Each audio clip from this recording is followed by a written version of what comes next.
एक बार की बात है, एक पेड़ पर पका हुआ मीठा आम लटक रहा था। एक तोता वहां उड़ता हुआ आया और बोला, वाह, क्या खुशबू है। वो आम के पास गया, लेकिन तभी एक बंदर भी आ गया। बंदर बोला, ये आम मेरा है।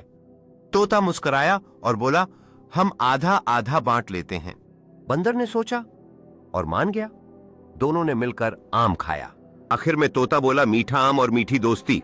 इस तरह दोनों ने अपनी दोस्ती को और मजबूत किया, ये सीखते हुए कि अच्छी चीजें बांटने से और भी मीठी हो जाती हैं।